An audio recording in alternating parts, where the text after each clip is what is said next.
Welcome to Marvel Vision, a podcast about Marvel, the MCU, and right now, Hawkeye. I'm Alex. Hawkeye. I'm Justin. I'm Pete. And we're going to be talking about Episode 4, Partners. Am I right? Am I right? Am I right? Come on. Am I I right? You know what I'm talking about. I'm walking here. So, if you haven't watched the episode on Disney Plus, go watch it because we're going to jump into spoilers. Yeah, go watch it. Go watch it. So what if that was the whole podcast? We were just like, go watch it. Bye. We're just really trying to raise awareness about Big Hawkeye and how everybody should go watch it. Stop pushing your big Hawkeye agenda. Mm-hmm. No one's talking about the Marvel Cinematic Universe. It's about time someone instructed people to take it in. So thanks for checking out our 1 minute long podcast. If you'd like to support us, patreon.com/comicbook. No, should we actually get into it? Yes, okay. yes. So very brief recap of what happens to this episode, and then we'll talk about some of the big moments. And there's lots of Easter eggs and other things to parse out here. But we pick up on the cliffhanger of the last episode with Jack's sword, or rather Ronin's sword. Pick it right up! To Clint's neck. What follows is a awkward tea time with Clint, Kate, Jack, and Kate's mom, who I'm going to call Vera Farmiga. I'm sure she has an actual character name, but I don't remember what it is. It's Eleanor. Eleanor, there we go. So they have an awkward tea time, and this ultimately leads to Kate and Clint having a very fun, very casual Christmas together. She gives him a Christmas movie marathon night, even though he can't have it with his kids. And then, following up on that, we find them tracking down the Rolex that we left off with in the first episode that was taken by the Tracksuit Mafia. In the midst of this, they recruit the LARPers to potentially make them some new costumes and also get some other assorted equipment as well as arrows. And at the end of the episode, they get the Rolex back from Maya Lopez, a.k.a. Echo's apartment, but a big battle ensues on the rooftop between Clint, Kate, Echo, and also... not a huge shocker, but big surprise, Yelena Belova, a.k.a. the new Black Widow. Shows Not up. a huge shocker, but a big surprise. Yes. I don't know. Well, how that she's a works. huge shocker It with was huge. with her bracelets. Yeah. But it wasn't a big Widow surprise. bracelets. Yes, considering was that we a pretty predicted big last surprise. episode that she would show up this episode, not the hugest surprise in the world. But No, still I very thought- fun seeing her. And by the end of the episode, this forces Clint to partner break up with Kate, tell her to get out of there, tell her to not be a hero, keep herself safe. Of course, that will stick, and this is the last episode of the show at the end. Yeah. The classic Lassie go home moment. It really, Oh, man. old Yeller, you get in the woods. You get... So I want to say one thing about this episode, just because Like this is something banging we've been it. talking about all along, or at least I've been talking about all along, this inability to get past the differences between Clint in the MCU and Clint from the comics. And there is one moment in this episode that I think positively broke me. Positively broke me, and that's the boomerang arrow conversation. Now, in the middle of the episode, they have a conversation where Kate says, hey, why don't you get boomerang arrows? And Clint says, why would I get boomerang arrows? That doesn't make any sense. They just come back. Very funny conversation, but it's pretty much straight out of Hawkeye #3, the comics by Matt Fraction and David Aja, but the roles are reversed. In the comic, it's Clint saying, I should get some boomerang arrows, and Kate saying, that's stupid, why would you do that? And to me, that was the moment where I thought, okay, I still don't like Clint in the MCU. I don't love Jeremy Renner as an actor, but this is on me now. Like, I need to get over this because this is what they're doing on the Stop show. bringing your baggage to shit, Exactly. man. Exactly. They have decided they want a boring, lame-ass character for Clint. That's what they're into. Yeah. And I got to be on board with that, you know? Well, I mean, I actually like it because it makes Kate super fun. Yeah, exactly. Like, really, the Haley Steinfeld is so good, and the fact that she gets to be the knockabout Hawkeye who has like weird ideas and is like trying to like get the brand out there and all that is so fun. And it also just made more sense. Like to try to change Renner into the Hawkeye from the Hawkeye series just is not. I mean, the actor Jeremy Renner truly disappears into any role that he does. But in this case, he just truly going to play. understands the assignment, I like to say. That's a phrase I came up with. Yeah, 100%. Feels original. If you're watching Mayor of Kingstown, he is basically playing a more violent version of this character. What's the movie? Oh, Tag, where he broke both of his arms Tag, and then they had to CGI his arms. That was some incredible acting right there. I really feel like he understood the assignment. Cool. Still cool. Very cool. Getting cooler. Well, let me throw out this. No wonder he doesn't like to have fun. He did a comedy and both of his arms were shattered. So he's probably scared. That's why he doesn't want to do jokes here at Hawkeye. What if it happens again? You can see anytime he's making a joke, he has his arms up like this. Like, oh, stay away. Try to balance. Try to make sure. So yes, I just wanted to get that out of the way because I feel like I've been harping on this thing for 3 episodes now, that this really was the one where, to your point, Justin, they flipped it. Haley Steinfeld is way better at the comedy than him. So It's fine. Just go with it. It's all good. And also, I think their dynamic in this episode was good. The Christmas party thing was very fun. I do think they're getting into this rhythm of not just partners, but him being very much superhero dad mode that is working very well. I like this. I really like the moment where they were getting grilled by the parents. You know, when it was like right after the, oh my God, there's Avenger in my living room, to like, what's going on? And they're both being grilled. And she's kind of like, it's probably because I'm so chill. You know, I wasn't like, oh my God, it's, you know, like that was just hysterical. Like she's saying something with a ton of energy and he's just negating it. Nope, it's not like that. No. So I agree. Just this fun person full of life and this curmudgeon who is literally being, you know, broken by this job, by this thing, you know. Now, Pete, what's it like to be a curmudgeon? Can you walk us through the process of being? You are sort of the Hawkeye here, the Clint of. Yeah. You have to put up with young, annoying people, and you know, you're just trying to get through the day. You know what I mean? Yeah, I feel like, Justin, you're the Kate of the podcast, and I'm more kind of like the mysterious uncle. You're a pizza dog, is what you are. Oh, I'm a pizza dog? I do like pizza. See? And I wink makes a lot. He's always winking. Yeah. That's very fun. I'm glad we've established that. It took us so long to put our roles out there. Yeah. But let's talk about that sequence with the Hawkeyes and the parents. We spent so much time in this. It's so, the whole like Forrest Gump quote, he misquotes stuff. Yeah. I was like, why? We're just like relaxed like a cat in the sun in this whole opening sequence, which I thought was funny because they still haven't revealed what the deal is with them. They're definitely up to something. And also, how does Hawkeye not know the swordsman? You know what I mean? Like, I kept waiting for there to be Listen, some Pete, kind of... I've been saying this since the first episode of the podcast. You got to forget about the comics. Put those in the past. This is the TV show. This is how they want to do it. They don't want to follow that continuity.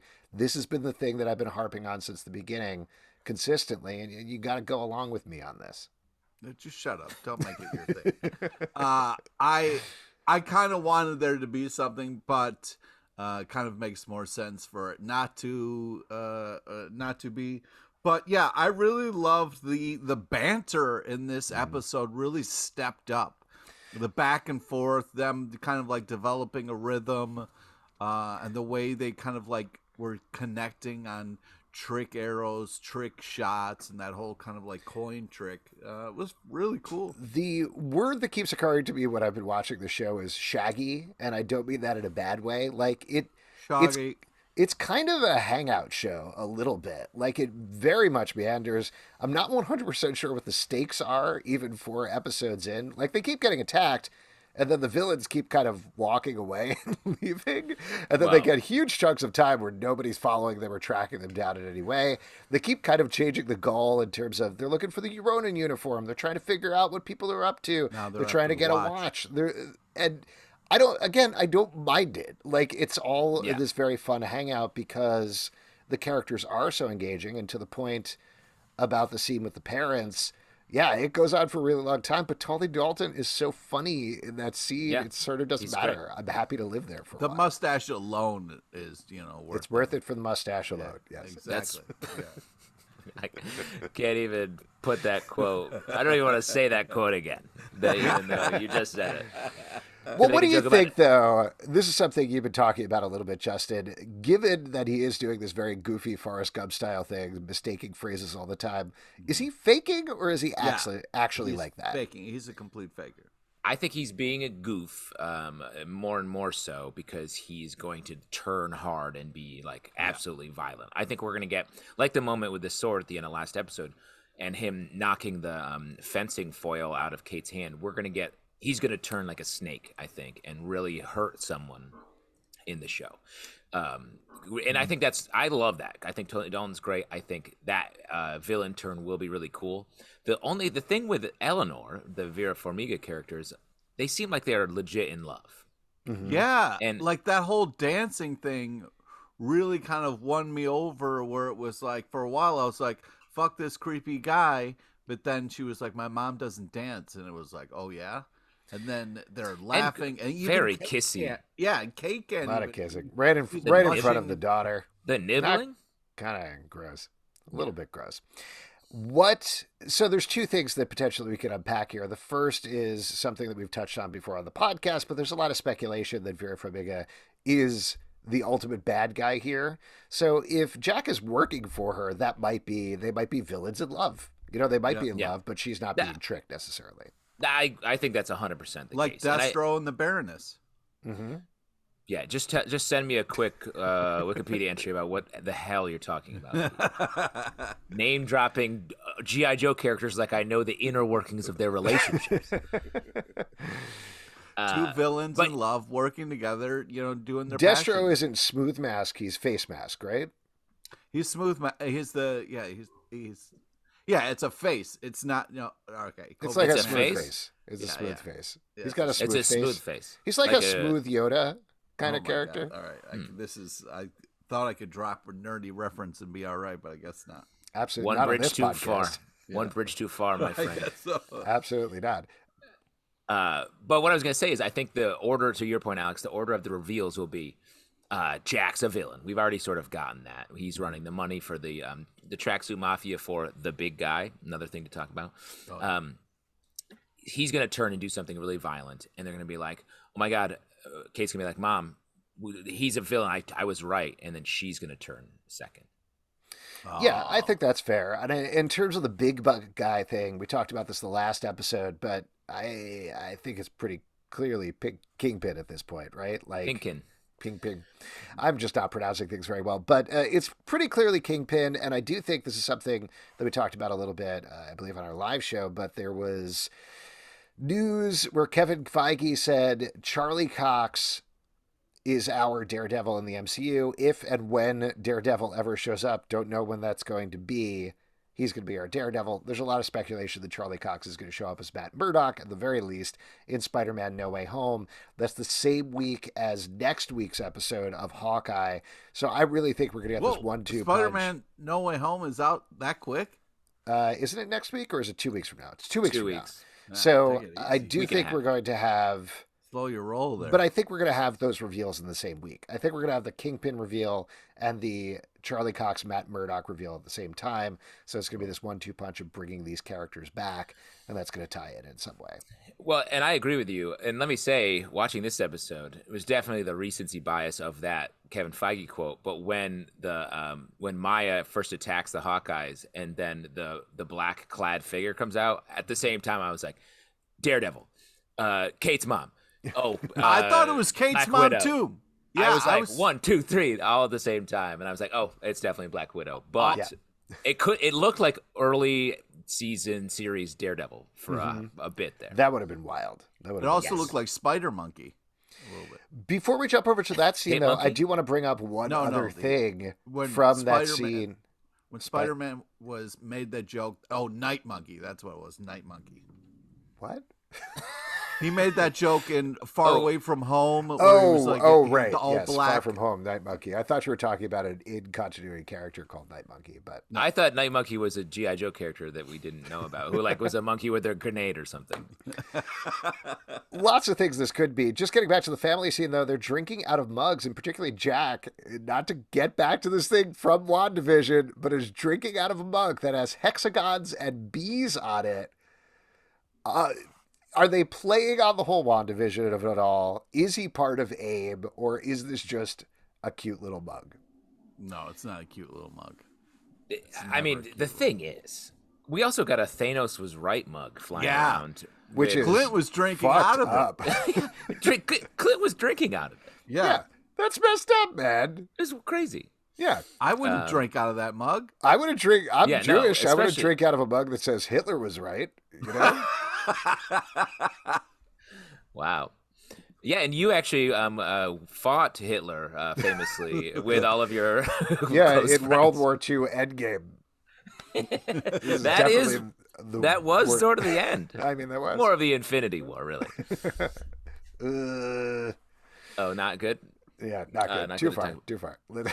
But yes, it is messed up. I did like the detail though of having that mug because that points to all these weird details about Kate's aunt and what's going on with her, and it feels like she's probably some sort of fringe right-wing conspiracy theorist, Thanos was right type person.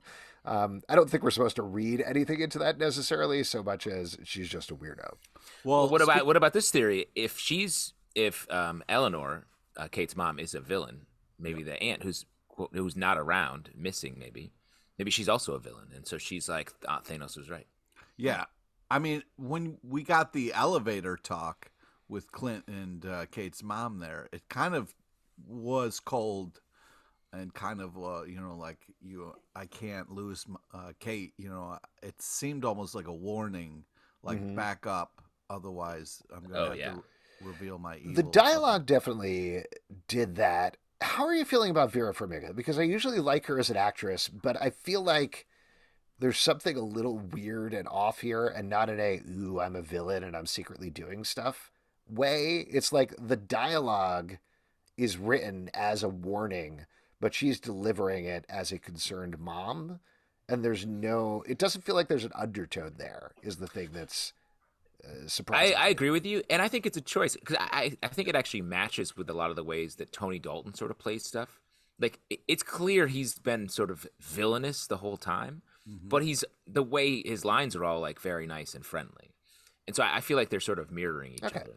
Yeah, I think they're playing that for effect for sure. I mean, because you look at that room they're sitting in, it's a room full of swords and weapons to kill, and they're just kind of having tea and making crazy jokes. Life is a box of chocolates and all that kind of stuff. So it's a fun juxtaposition for sure. The shots of the Hawkeyes and Tony Dalton and Vera Farmiga, the swords in the foreground of both shots, it's like so aggressively in the frame. It's over-sorted for sure. Yes, Over-sorted. Over-sorted. I think we could all agree with that. Why don't we talk about the LARPers returning here? Kate goes over to them, meets a couple of them. We find out a couple of them are characters from the Hawkeye limited series from back in the day. Wendy Conrad is Bombshell. We get a little shout out to that. Yeah, Orville, if you got a nice bag. bag, you don't want to give it up. You know what I mean? Like you got to come. Well, but she's a character called Bombshell. She's like a small, very E-list character. And there's also a guy named Orville who was paired with her. He's another one of the LARPers. He was a character named Oddball. But given everything that we see with the LARPers this episode and what happens and the fact that they're probably making these costumes for Kate and Clint, I know I was a little more down on it than you guys, but do you feel like this is redemption for the LARPers here? No, I'm more with you now. Oh, when I really? saw them back, I was like, oh no, we were just moving past all this into some more fun Hawkeye stuff. And then they're like saying their names. It felt like a step backwards a bit to me. I do like the idea that they're making the costumes, and so that's the reason the costumes are going to be goofy for Clint to wear, because it's LARPers making them, and I think that's cool. I also like the. I disagree a little bit. I think the use of the LARPers was fun because it was like Clint was like, you know what, I'm Kate, you're bothering me. Go do something with the LARPers. That was my personal hell. Maybe you can handle it. And she's having a great time with them. You know what I mean? So like to see her having fun with the LARPers and it was driving him insane was another fun kind of, she completely turned that around. Like I'll agree with you, Pete, on that. I was the same way as you, Justin, at the beginning. I didn't like that first scene because it struck me poorly in the same way as the other one because they're using these weapons badly and it's embarrassing and she's looking at them as big, huge nerds. But cutting into that second scene where they're all over to the apartment together and she's talking about how cool their armor is and everything, that's the journey that I wanted Clint to go on the first time we met them. And he was like, nope, no, I'm out of here. You guys suck. That Kate went there. I was like, yes, Kate. Okay. That's how this should go. That's how this pans out. And by the second scene there, I was at least a little more on board than I was the first time we saw them in the second episode, I guess. And also even earlier in this episode, personally. Well, I guess we've switched roles yet again, Alex. Wow. Classic. And does that mean that I'm the Kate now and you're the pizza dog? No, not permanently. Let's jump forward to the big final action sequence and fight then, because there's so much stuff going on there. We get so many great moments in here, not the least of which is that 4-way rooftop fight. What jumped out to you guys, though? I love that Kate totally Batman's Clint and is already down in the street getting into the place. The thing where the sort of joke of her only making it halfway through the across the grappling hook line, right? I was like, oh, I see it. That's a funny. But they actually made it really scary in a good way, and they kept it up. It wasn't like this ongoing thing. Just in general, I thought the pacing of everything was really well done. Yeah, I also really liked the whole kind of like her just walking right in and, you know, like holding the groceries, and then the person thinking that she was crazy was fun. The realization that it was a silent alarm was great. And then just kind of it was like, holy shit, we're getting again this, like, you know, we got Echo, and all of a sudden we were right into a fight, and it was like, oh crap, and then we were into like a double battle, which I really thought like, oh great, they're not making us like wait for any of this. They're really giving us action as soon as they kind of talk about it or start to introduce it. And so it was a really cool heightening of like, all right, you thought Echo was gonna be the main bad, but now there's another person. And it was a kind of crazy reveal where I was like, wait, was she actually there, or did they CG her head on that other actress? Because it kind of looked Kate, when she was hanging there? Florence Pugh. Florence Pugh. She didn't say anything, and her face looked a little like weird shadowy. Yeah, and her head was like 2 feet to the right of her body. It wasn't that was bad. Pretty strange.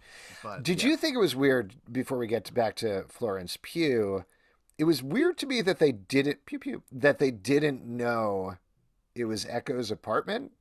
Because, like, they knew the Tracksuit Mafia broke into this auction. They knew the watch was gone. And then they're surprised that the leader of the Tracksuit Mafia has the watch. I think Kate didn't know it was Maya's place. I think Clint knew the whole time and was, like, being weird for some reason. I thought it was weird when she totally blasts 2 goop arrows. Like, we just spent the whole episode being out of arrows, and she wastes them. Yeah, that was strange. Double gooped it. Didn't get the arrows back or anything like that. The watch is just sitting there, and then she takes it, and then they get into this big fight.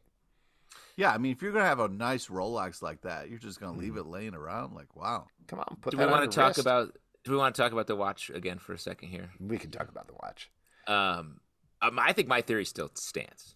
Anybody else? If any, I have a new theory. But what was your theory? Do you want to remind me? My theory was that's Iron Man. It's Tony Stark's watch, and if activated, it puts an Iron Man suit around you. Oh, I thought your theory was we were just inside a giant Rolex commercial. Ooh, yes. I mean, I think my personal life is a big Rolex commercial. Okay. So that's just my Matrix style theory about how the world works. Think about it. Matrix, Rolex. Whoa. Here's whose watch I think it is. Here's my theory. Are you ready? Is this the watch? This is we're on Watch now. We're going to move into the section of the show called Watch. We're I think the watch is Laura Barton's watch, Linda Cardellini, because there's a lot of information that's really interesting that we find out in this episode. She is able to find Sloan Limited and research them almost immediately. She speaks multiple languages. She's clearly investigating things with Clint. And if you think about it, we have never seen her off of that farm the entire time we've seen her in any of the Avengers movies, or more importantly in this series where she was the only person that came into New York. So it's distinctly possible that that watch is something that she wore when she was an agent of S.H.I.E.L.D., and that's why she's at the farm. She needs to stay in hiding away from sight. And in fact, I think you're guys are going to like this one. Maybe she's Mockingbird. Ooh, that's right? cool. You got all that from a watch? Not all that from a watch, from like a couple of other clues in the episode in particular. But I think like Clint, the way that he talks, first of all, she's the one like, hey, you got to get back that watch. I thought you destroyed that watch. Why is that watch still there? So she's the one that's kind of sending him on this mission to take care of this watch. She's very involved in it. He never specifically refers to whose watch it is or who's involved or anything like that. So but talks about it a lot. He says stuff like, "Oh, it's someone who hasn't used it in a long time or hasn't been around in a long time." Because that was making me think my theory was right, but your theory is very smart and great. The other thing that I'll point out, sorry, just one last thing about this, Pete, that I'll mention, and I know we've talked about like Agents of S.H.I.E.L.D. doesn't really actually matter. Now I'm losing interest in your theory. But no. This is I think actually more. That was years of my life. You can't tell me that doesn't matter. Adrian Palicki, who was very good as Bobby Morse, who is the name of Mockingbird in the Marvel Universe, she was announced as Mockingbird. Like, I look back on this, and when Jeff Loeb came out, he's like, we've cast Adrian Palicki as Mockingbird, a.k.a. Bobby Morse.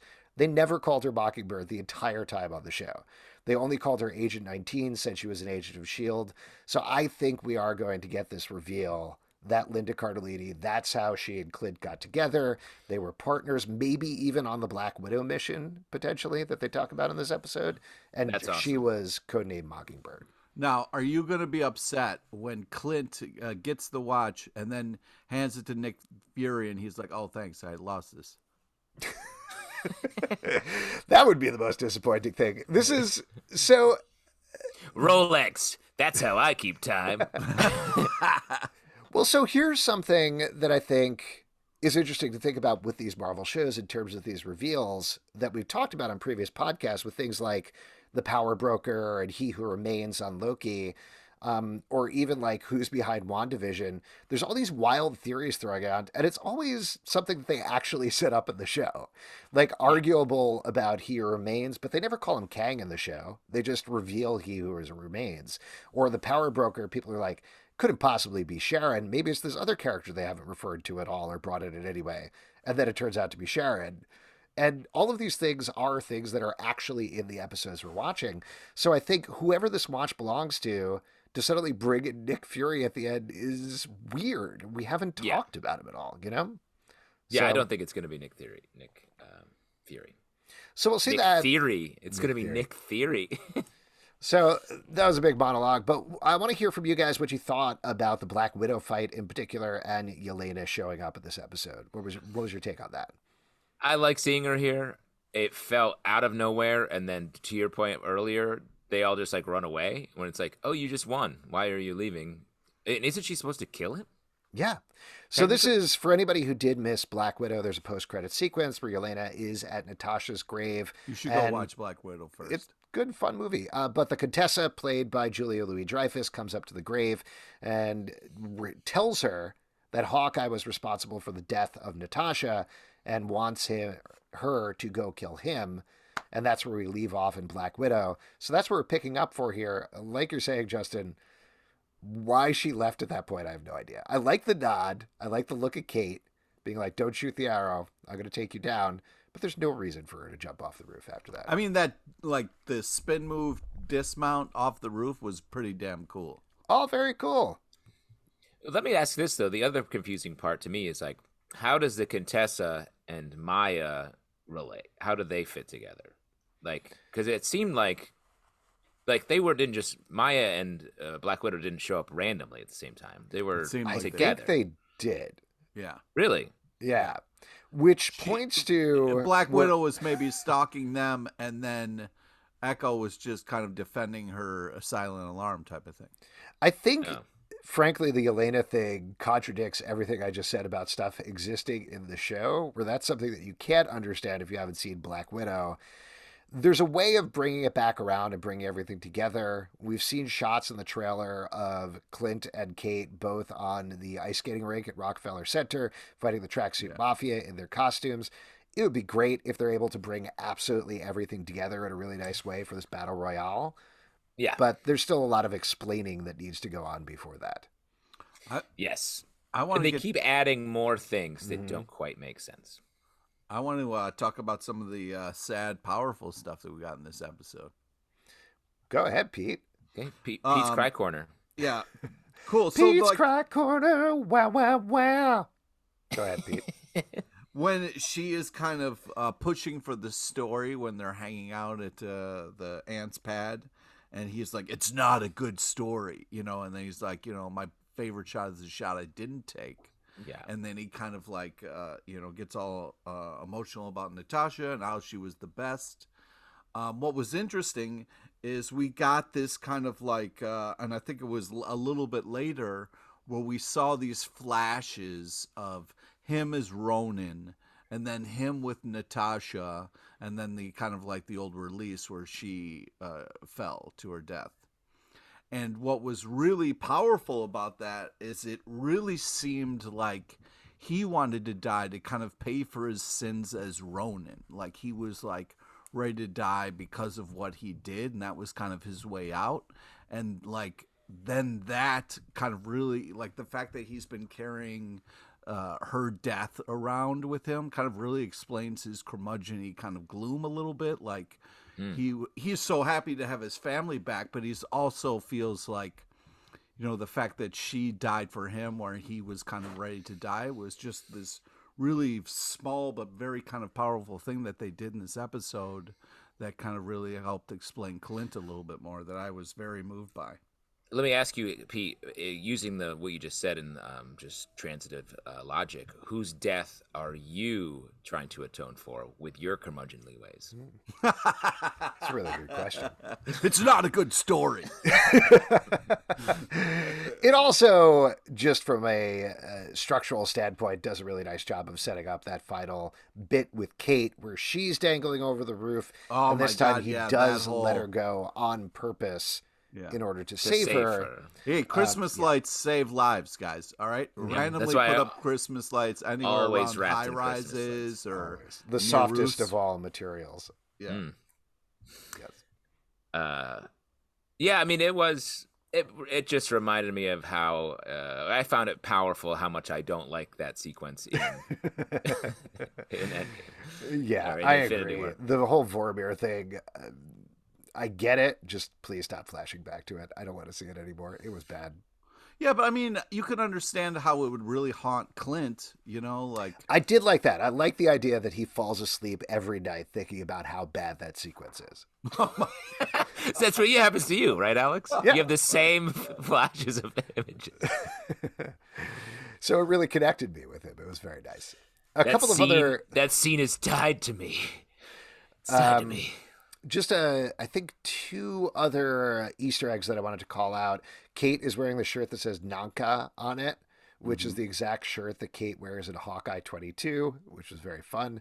And also, I did not catch this one. This is Brett White, a friend of our podcast who we've had on a couple of times. Oh, yeah. He pointed out that while Kate was with the LARPers in the background, one of the Christmas songs playing is Bells, Bells, Bells, but it's the version that C-3PO and R2-D2 sing from the Star Wars Holiday Special. Wow.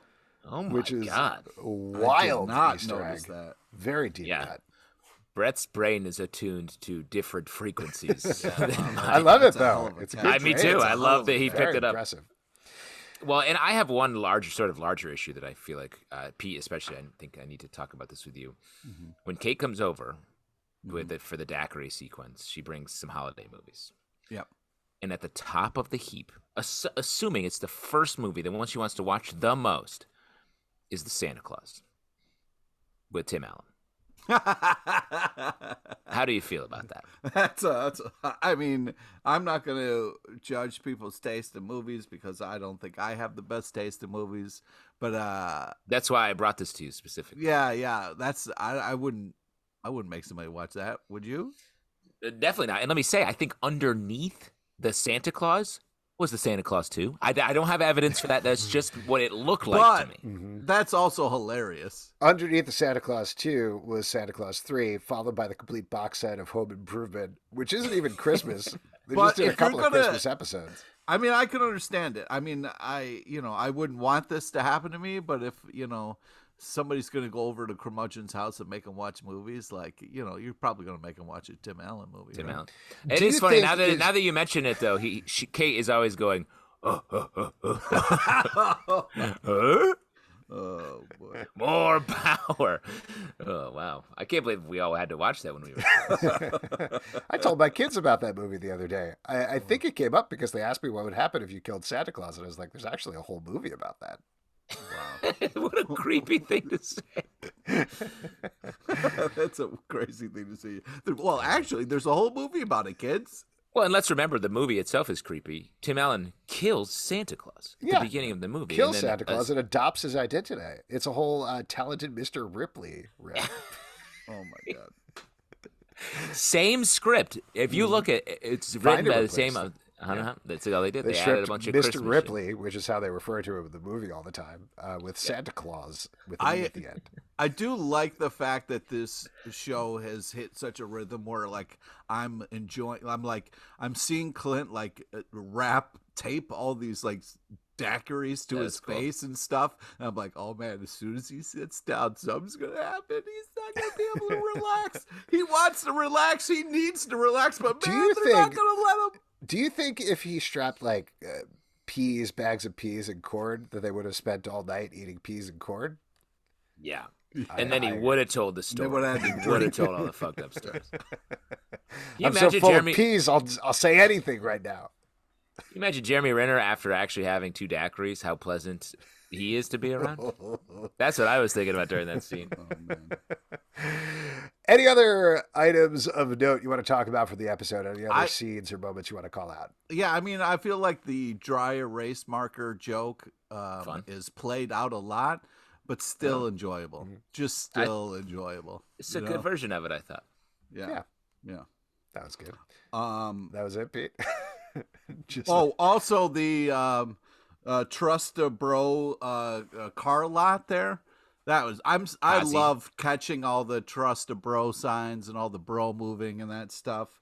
Really fun. And on that note, I thought the scene with Clint and Kazi in the car was very fun. I really liked him as a lieutenant. That was the whole exasperated way. He was like, "Can I have my gun back?" Very funny.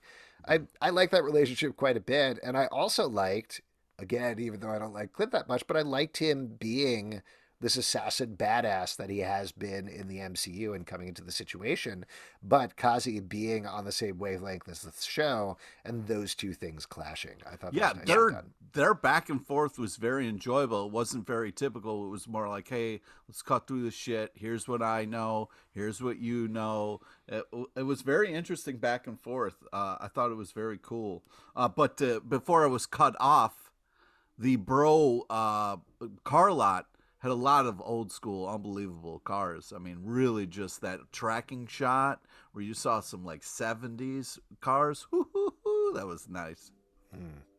Cool.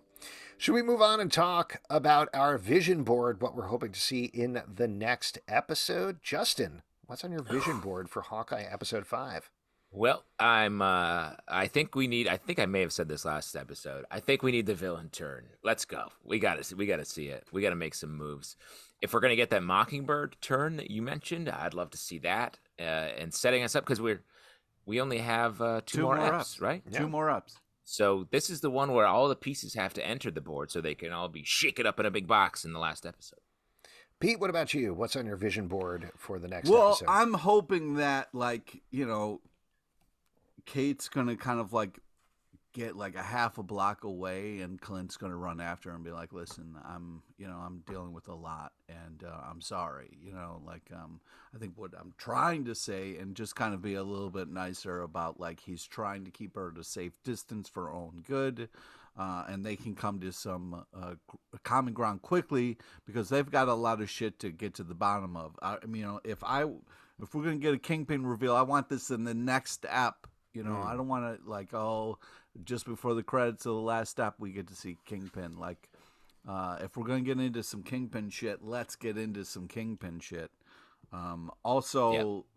I feel like, though, we got to kind of do like a whole Black Widow kind of thing on the next step. So I'm nervously excited for it. I did think it was interesting that, like, you know, kind of when we got the recap or the previously on also started with Sorry Santa. I was very happy about that callback to that bit. But I think that, like, it started mainly with that phone call, and it was kind of like this sad, powerful thing. So I feel like maybe that's what's going to start the next episode, kind of unpacking this Natasha Black Widow thing a little bit more. But hopefully it will just be a conversation between the two, and we don't have to go through a whole fight, and then they can finally talk, you know, because that's... Gotta be honest, Pete, your vision board looks a little more like a murder board right now. Yeah. But that said, I agree with both of you guys. Definitely want to see a villain reveal next episode. Definitely want, even though I love Florence Pugh as Yelena, I want to see them resolve the Black Widow thing so that we can get Kate and Clint facing down whatever the thing is in the final episode. Yeah. I do think also we're not going to get Kingpin until the very end. I think we're going to have to deal with Maya Lopez, with Echo. We're going to have to deal with Jack and probably Eleanor as well, and whatever is going on there. And I think that's really ultimately want her going to to be be a resolution. I think that's ultimately going to be the resolution there, that we're going to see some sort of Maya going up to her uncle and being like, I'm sorry, I failed you. And him being like, that's okay, I'm making an omelet. And that'll be pretty much the end of the staring series. at a painting, trying not to murder her. And making an omelet. Those are the two things he immediately did. But after they make, they're like, wait, why are there 3 omelets? And that's when Al Pacino steps out and says, hey, it's me. Oh, Mephisto's famous catchphrase, hey, it's me. I love it. From the comics. So classic comic. Hoo-ha. Hey. Let go of it. Hey, it's me. You want to get nuts? Oh, man. I read a story about that. Stan Lee pitched it. They're like, Stan, can you come up with anything better? He's like, not today. And that it's was all the the last gas they I've saw. got in the tank. That was his famous catchphrase. Not today. Not today. I'm off. Bye. What a cavalcade of fun voices we just did. I was a little disappointed in how the episode ended. To kind of like, after giving us a little hope and the downbeat, I was a little disappointed. But I'm still having a real blast with the show. That's great. Nice. If you'd like to support this podcast, patreon.com/Comic Book Club. Also, we do a live show every Tuesday night at 7 p.m. to Crowdcast and YouTube. Come hang out. We would love to chat with you about Hawkeye, iTunes, Android, Spotify, Stitcher, or the app of your choice. To subscribe, listen, and follow the show at Marvel Vision Pod on Twitter, Instagram, and Facebook. ComicBookClubLive.com. For this podcast and many more, until next time, stay marvelous. Hey, it's your boy, Mephisto.